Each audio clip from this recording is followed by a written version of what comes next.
Hey, you guys, hope you're well. I just wanted to take this opportunity and let you know about our amazing new business scalability scorecard.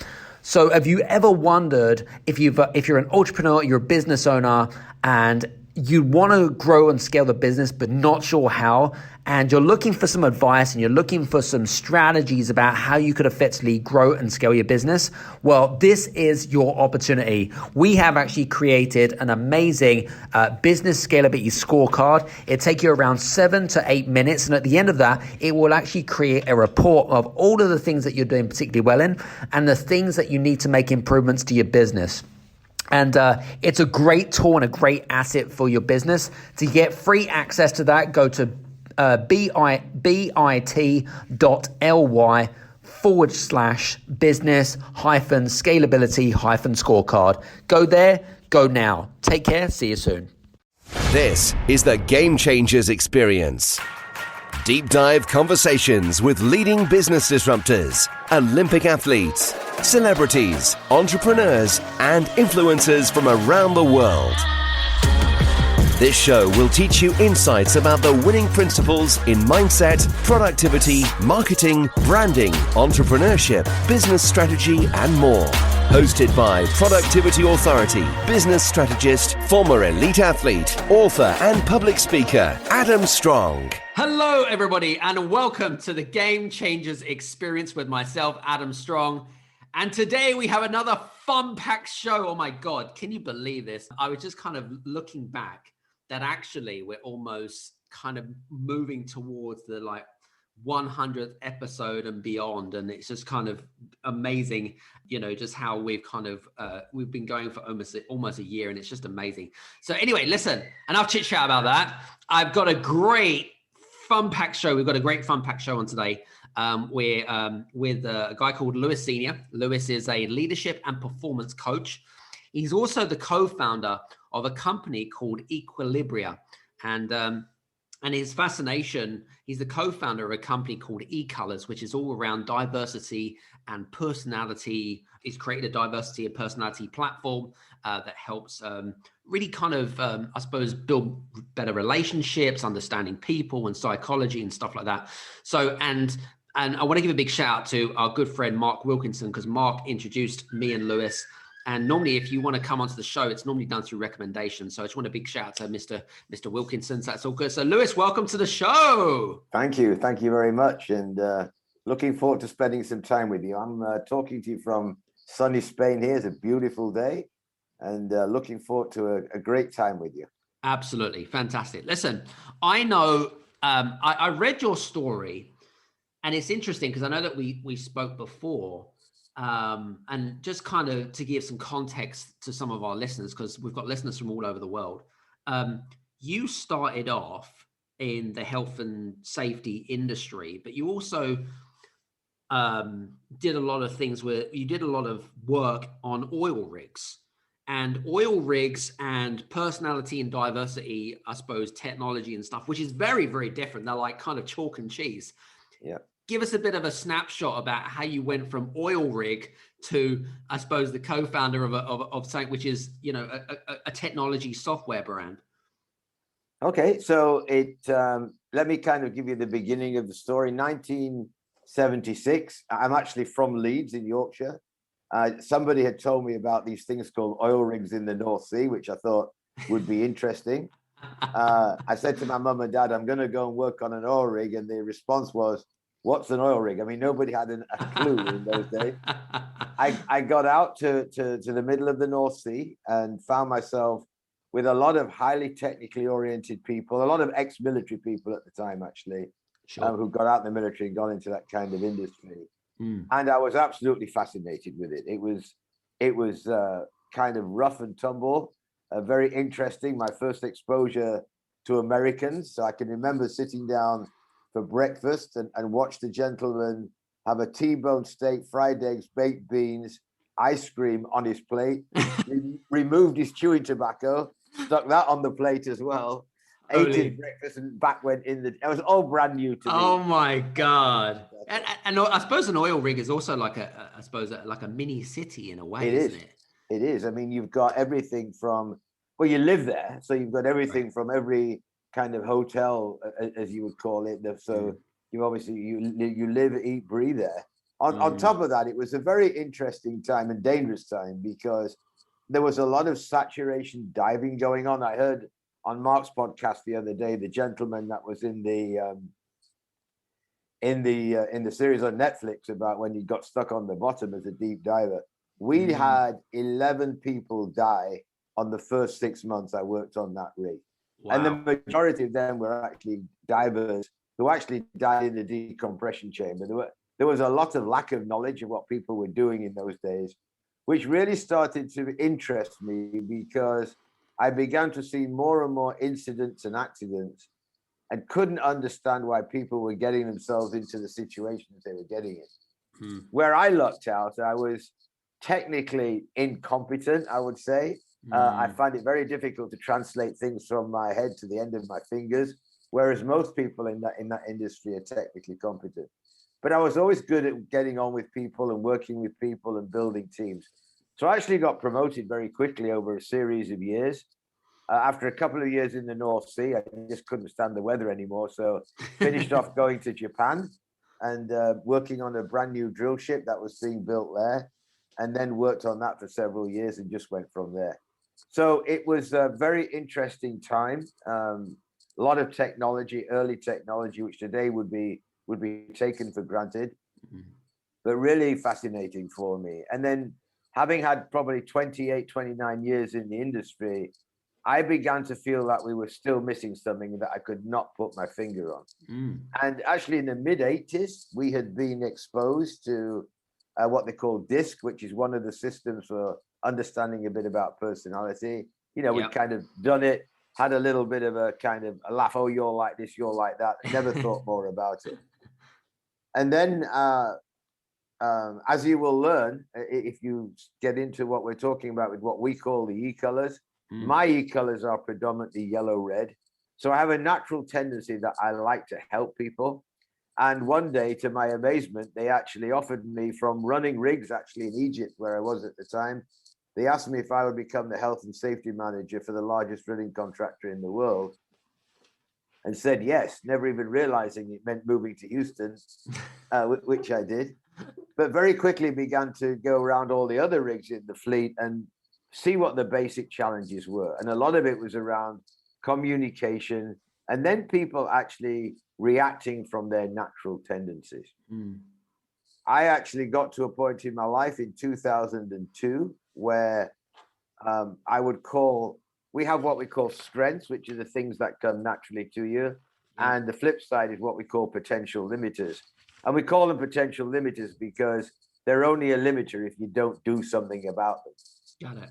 And one of my potential limiters at the time, I would call being a slave to my potential limiter, was this desire to help people. And if there's anybody listening on your podcast, Adam, who is in health and safety, they will tell you they spend a lot of time trying to help people who don't want the help. True. I mean, that's one of the fundamental things, challenges with HSE. But I was always interested in why things were happening and the way that were happening. And about that time, I actually collapsed in Po, found myself lying on the floor thinking my life has come to an end, which I can talk a little bit about later. But as a result of that, the last 2 years I worked for the drilling contractor, they actually had me coaching around the world, helping managers who were technically brilliant, but not very good with people. And that worked out really well. One of the places they sent me tonight was to Nigeria, where we had actually had a fatality on a rig a year before. And while sitting with the crew at night, trying to understand what had happened, I was asking each one of the individual crew members about their strengths, about what in those days we call their improvement opportunities. And a gentleman called Kevin Bartow, who I'm eternally thankful, said, why don't you ask us how we can get hurt? And I can tell you, as a drilling contractor, we had spent millions and millions of dollars trying to keep people safe, but we'd never actually asked anybody how they could get hurt, and from a personality perspective in particular. And one gentleman immediately answered, well, my E-colors are yellow-blue, which in our world is somebody who is people-oriented, very much interdependent, always looking out for other people. Oh, he said, I can get hurt jumping in to help. And the moment he said it was like a light bulb went off in my head, because 2 years earlier, we'd had a fatality in the North Sea where somebody had actually, a banksman, so the person who's supposed to be signaling the crane, and that's all they're supposed to do. They even have a big orange jacket on, which says banksman on the back. The procedure for banksman is thou shalt signal the crane and you shall not touch the load. Well, he saw two people struggling with a load in the middle of the night, long basket, two taglines, rig rocking around. He jumped in to help, got his head caught between a Samson post and the basket, and immediately got killed. Wow. And I sat in that fatality review and listened to people trying to understand or rationalize why somebody would do that when the procedure said, thou shalt not touch the load. And that was a big kind of light bulb for me. So when this gentleman 2 years later said I can get hurt jumping in to help, as soon as I got off the rig, I called my mother, who now she's 96 years old, but up until recently, also yellow blue, would spend 3 nights a week on a suicide line helping people who were decided to come to the end of their life. Right. And I said, Mum, you ever been hurt jumping in to help? Oh, yes, this, that, the other. So, got 2 data points now. Now we have over millions of data points and nothing's changed. Highly predictable. So that really made it, in my mind, I spent a couple of years coaching from 2002 to 2004. The drilling contractor did not want to take it as far as I thought we could take all of this newfound knowledge. So we decided, 4 of us left actually the same company and decided to start Equilibria. Interesting. And that's where we started. With regards to the whole, we talk about the gentleman that unfortunately passed away.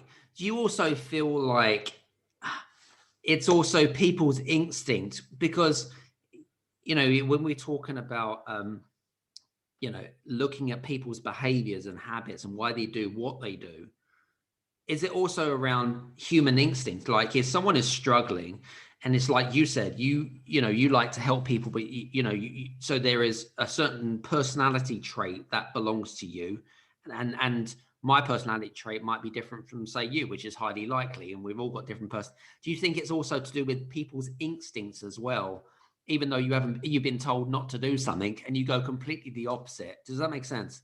Oh, absolutely, it makes sense. So the way that we describe it, if you picture the human being and the analogy being an iceberg. Right. So what you can see above the water, that represents, the way we look at it, that represents your personality. Mm-hmm. The much larger piece below the water represents your character. And your character typically will give you the opportunity to respond. But from, like you're saying, from an instinctive, natural reaction, that comes from your personality. So, for example, myself as a yellow person or somebody's top color yellow, I will jump in to help the person. Somebody who's a top color red may see that same situation going on, see the struggle, they will go in, but it's not to help the person, it's to complete the task, which apparently isn't going the way it's supposed to go. Right? So you could actually have 2 people, you could watch 2 people going in to the same situation, but they're going in for completely different reasons. Ah, got it. Now I understand.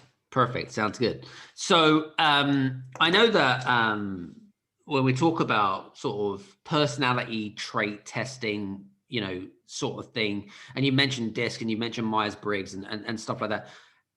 All of this, I guess, is all designed around improving self-awareness, right? Self-awareness about ourselves as individuals, maybe as about our business and how we run it, things like that.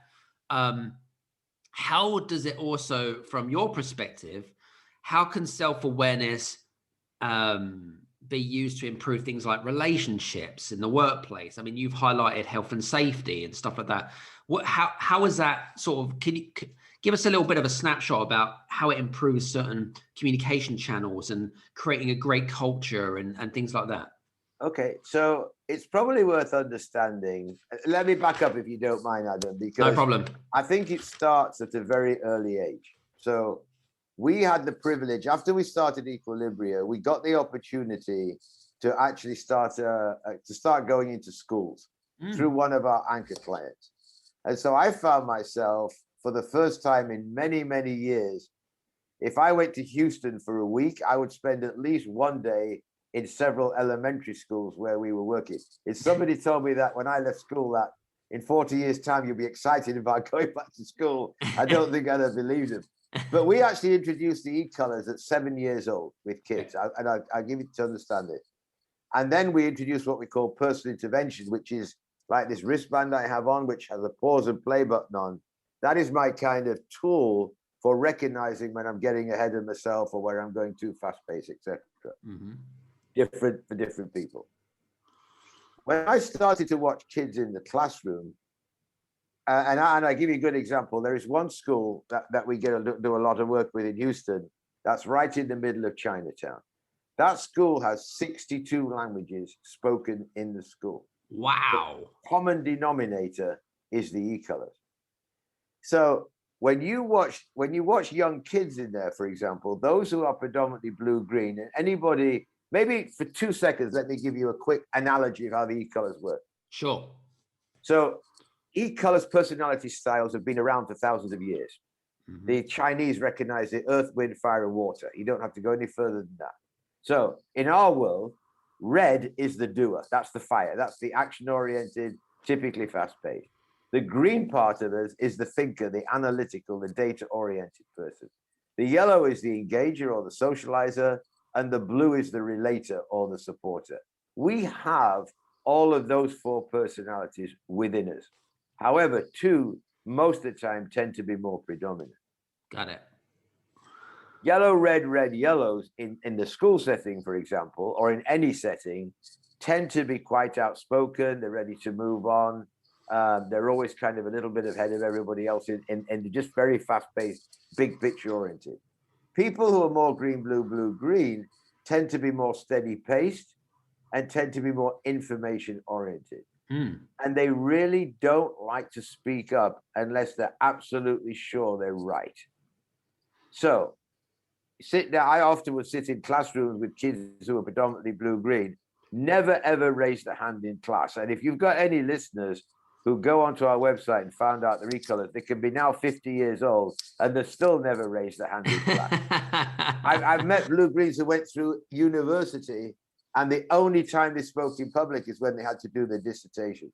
They just they're not comfortable speaking out, particularly blue-greens in large crowds. Well, for a kid in class, raising their hand means they're now drawing attention to themselves. Yeah. They don't like confrontation. They don't like to be kind of, what in Australia they call the tall poppy, right? They want to be kind of with the crowd. So rather than ask a question, they will wait till the class is over and either go and ask the teacher after class or ask a friend.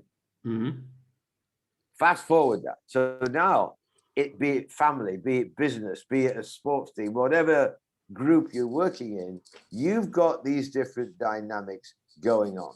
So you've got people who are fast-paced, who want minimal information and are ready to move on. Yeah. So what happens is those people, and typically what you'll hear from a red mouth is, I want or I need. What you'll hear from a yellow is, I believe. What you hear from a blue is, I feel. What you hear from a green is, I think. So you start to realize that in a dynamic of, if we don't understand each other, we get to a point, and some e-colors are more judgmental than others. Why is this person going about life this way when I think they should be doing it that way? And the reality is it's because they're not on the same wavelength in the way that they communicate and how they listen, for example. Sure. So, most top color reds describe themselves as speed listeners. Why? Because they get the information they need very, very quickly and they're ready to move on. That'll be me then. Okay. So is that too much information for you already, or?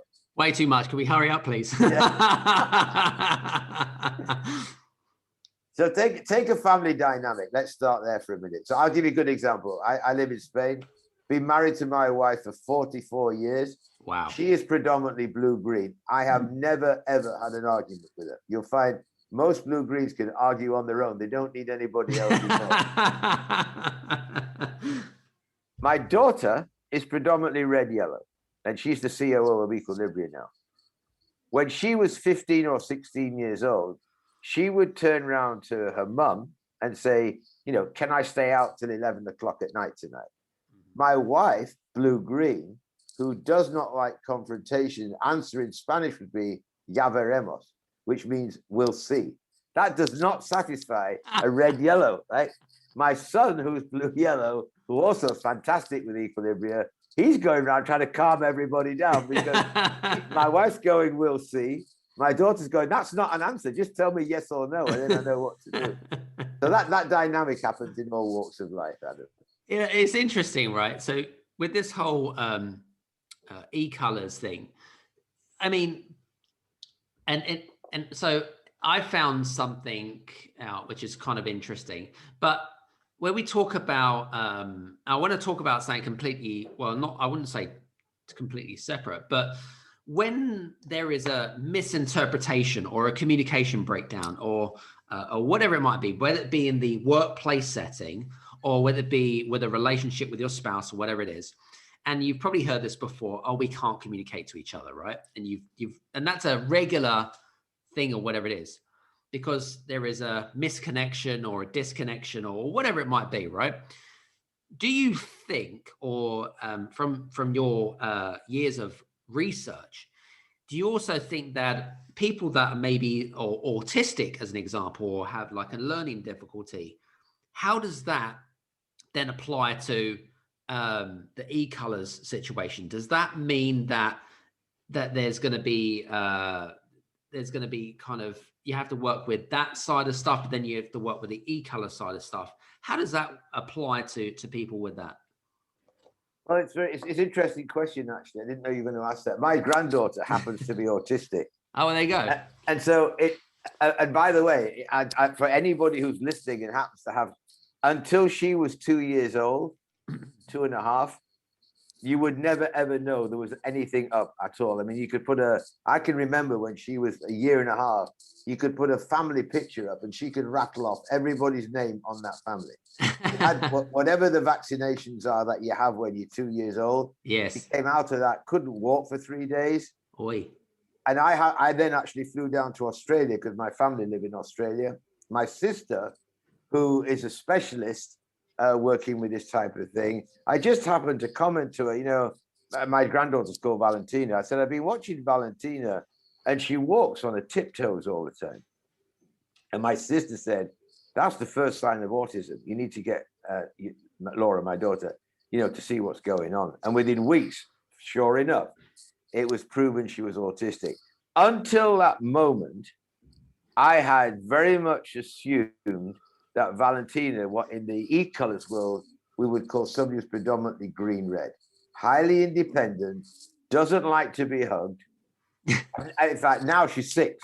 And I still never had a hug from her. If I want a kiss from her, she comes, she bows her head, and I kiss the top of her head. I cannot. But again, from an e-colors personality perspective, a lot of people who are predominantly what we call red, green, green, red, who tend to be highly independent, the people that like their space, I thought that was very much what was going on with her. Got it.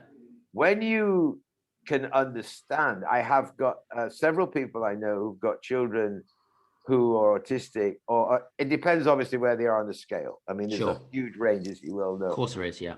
But one of the things to understand is the coping mechanism, if you like. Mm-hmm. And funnily enough, the wristband, the pause and play button, once you can get them to understand that, very much helps them focus. Because one thing that I've learned about autistic children who are able to speak and rationalize, everything is black and white. There's no middle ground. Somebody standing under a no smoking sign and they're smoking drives them crazy because it's just not right. It's not what the procedure says.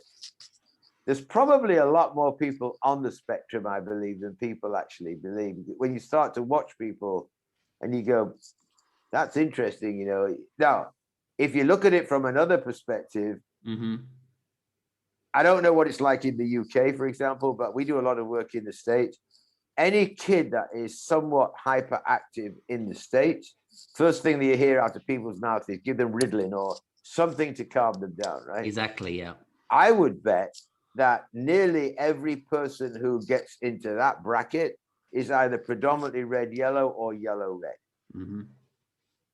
OCD, not a red, yellow, yellow, red thing. That's very much more of a green, that desire for detail, for perfection, for everything being the right place. So I would imagine you could actually probably line up some of the more common ways of looking at the world, for want of a better way of putting it. You can very much line up against the e-colors. Interesting, really interesting. So while we're on the subject of e-colors, I know you've mentioned DISC already, but how does I guess my listeners, they're very familiar with personality trait testing, and we've mentioned DISC, and we've mentioned Myers-Briggs, and there are many different ones which are out there. How does e-colors differentiate from what's currently out there? What are the big differentiating factors between the others? Well, one of the first things is when we decided to build our own mechanism for actually discovering people's e-colors. Mm-hmm. And so we were very lucky to be able to get an incredible amount of data many, many years ago of different perspectives and how people view the world. Mm-hmm. And that's how we actually built what we call a personality diversity indicator. The reality is the real difference from us and what sets us apart is how you use the information. So one of the first things that we agreed as a company when we first started, we didn't want the e-colors to be used for hiring, for job position, promotions, etc. We believe that everybody arrives in the world with their, who they are and their skill set, and they will grow and should be given an even opportunity. In fact, the vision of our company is realizing potential, and we believe everybody has potential to realize. The next thing that differentiates us is it's really about the tools and applications. So one thing is to be self-aware. The other is what do you do with it? And actually, over the last 16 years, we've literally worked with various companies, teams, organizations all over the world. What I always find fascinating, I mentioned to you before the podcast, my daughter and I just ran a workshop this morning. We had people in Sri Lanka, people in Vietnam, Cambodia, Singapore, Australia. Didn't matter where they came from. If their e-colors were predominantly green, blue, which a lot of these people happen to be, when we put them together in breakout rooms during the session, their answers to certain questions were just mirrored. Regardless of their language, regardless of their age, their culture, their religion, their geography, if predominantly green, blue, anywhere in the world tends to be the same. So we're able to give them tools relative to how they are going through their daily lives. And that's really one of the biggest differences for us. The other thing I will tell you, Adam, when COVID started, lots of companies pre-COVID were just moving towards what they call digital transformation in one way or another. Right. We actually developed what we call a premium report, which is a 34-page report of everything we've ever learned about the e-colors, of the 12 e-color combinations. And that has been a huge eye-opener to people as we go forward. And that's where we do a lot of our work now. So people go online, they purchase the premium report, they do the premium report. There's a self-reflection worksheet on the back end of that. And then we as coaches have at least a couple of hours with them to go through it. And the beauty of that is, as you mentioned at the beginning, the first part is around self-awareness, but then it's what we call team awareness, and then other awareness, if you like. Cool. So you were talking about business before, client awareness. What are the personality styles of your clients, and how do you speak into that? Because again, depending on their personality and even the personality of the company can have a big impact. Very true.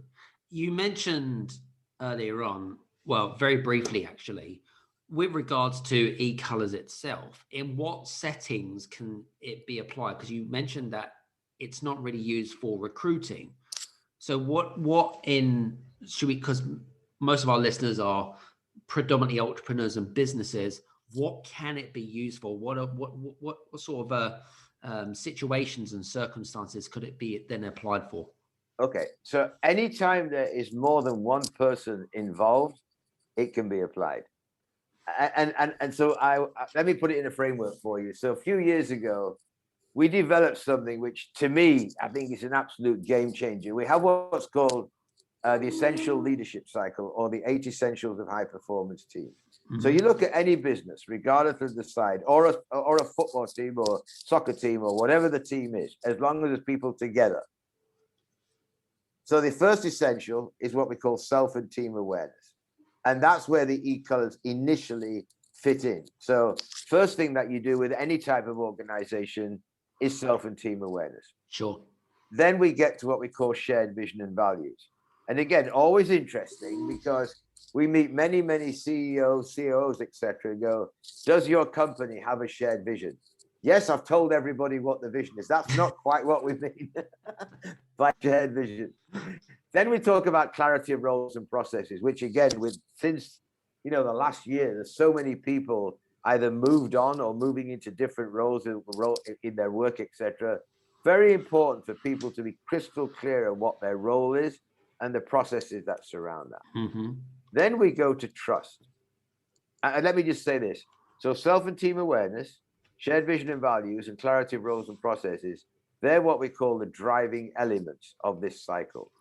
Then you have trust, diversity and inclusion, commitment, accountability, and learning and continuous improvement. And they are what we call the resultant conditions. Now, lots of times, let's say you're entrepreneurs, and a lot of times when people start up a company originally, as you well know, Adam, the people originally involved have got these fantastic ideas. They're married to the idea. It's why they wanted to start. But then as time goes on, they have to start bringing other people in who may not originally share that initial passion, but they're being brought in for their speciality. Right. They need to be integrated into what the original process was all about. Why did we ever start this company? Why did Musk ever start Tesla? So whatever level you think this through, it's really important to understand. So you've got people on the team who may be predominantly very fast-paced and action-oriented. You've got others who want to write the processes, the procedure. They're very, very thoughtful. You've got others who are maybe your marketing people who tend to be very comfortable, speaking in public, etc. I mean, a great example is to watch things like the Shark Tank, right? You've got some of these folks come in who are brilliant engineers and have no idea how to sell it to the shark, right? and so if you think about that at any level, understanding the personality styles of both the team and the recipients is really important. Some good points there. Love it. Very good. Excellent. I wanted, one thing that sort of came to my mind was, is there any downfalls to not just e-colors, but kind of personality and sort of behavioral inclusion tools and software like we're talking about? Are there any downfalls to anything, or are there any sort of negatives as such? Well, there's two ways to look at it. There are, one of the things that I'll just draw to your attention is one of the slides that we use when we're making presentations is we show a road kind of going up a mountain. Got it. And at the top of the mountain is celebration of diversity of thought. That's as good as it gets. But at the bottom of the mountain is what we call doubt and resistance. And I'm very comfortable telling people, if we've got a workshop with 40 people in it, I expect 15 to 20% of them very much to be in that, arms folded, this isn't for me, I don't want to be here type thing. Yeah. Having said that, since we started giving people the premium report, that's hard to resist. Somewhere in each report, they will find themselves. But anyway, so we go from doubt resistance to self and team awareness. So all of a sudden, actually, I am a little bit like that. And I see that Adam is not the same as me, for example. That's why my wife and I, or my partner and I, or my child and I, whatever, maybe don't hit it off the way we could. We then move into tolerance, where people start to understand that not everybody's the same, but they tolerate the difference, which is on the way, but not where you want to get to. And then we get to appreciation, where people really appreciate and value the different styles, etc. In an ideal world, people would always follow that path. What are the negatives and the dangers? It's when this kind of technology is used for the wrong reasons. So like I say, two things can happen. One is somebody will discover their e-colors and immediately go around telling everybody else what their e-colors are. And it happens, right? So, and that's why we've got this set of ethics, which we developed right at the beginning when we started Equilibria, is to make sure they were never used for that which they're not designed. Sure. And another is, I'll pick somebody on my team who is, a bit like picking a soccer team, right? This person's good in the goal, so he's the goalie type thing. We want to make sure that people are aware of what each team member's individual capabilities are, what their e-colors are, and how they best like to be communicated with. And once you've got that going, 99% of the negatives go away. Interesting. Very cool. Very good. Now, I was going to say to you, you mentioned about high performance, and, 'cause I'm a big fan of high performance, because we know each other quite well, and coming from the athletics realm, how, if you've got like an organization or a business that you're working with, what do you do in terms of like from a, if they came to you and was like, hey, Lewis, we want to increase our productivity and our engagement, because that's generally normally what most businesses want, right? They want to be able to kind of organically increase profitability through engagement and stuff like that. What are some of the things that you do within that? Any tips or strategies for some of our listeners about how they could do that? Well, the first thing is, I tell you what we do, and we're right now in the middle of doing this with several organizations and several organizations within organizations. And we start with a online self-assessment of the 8 essentials. Right. So if you've got a leadership team that is comfortable doing it, which, they typically are, then they get asked a series of questions online. It can either be anonymous or not, depends on the organization. Got it. And they're asked about 6 questions per essential. As a result of that, we then can get them back together, give them some feedback with a nice spider chart and all of the information, graphs, whatever you want. But it very, very quickly shows the gaps. It shows where they're strong and where there's some opportunities. Lots of times you'll go into an organization, if we put the 8 essentials in front of them and I say, where's your biggest challenge? They'll go, trust and accountability. Interesting, because none of them are your driving elements. They're all resulting conditions. So actually, the reason you're having struggles there is because you haven't gone back to the beginning type thing. So that really helps. And I, again, with the session we ran this morning, it was remarkable in an hour and a half to watch people who struggling for a couple of reasons. One, they're all in different countries. Nobody can go and see each other right now. So this is a team together that came together 6 months ago. They've never met in person, but they've never invested the time to get to know each other either. So guess what? From the leader's perspective, we're bringing a team together, let's go. No, let's take a step back. Let's really get to understand each team member, understand their needs and desires, and then go from there. Yeah. And Adam, I think that's the same with any team.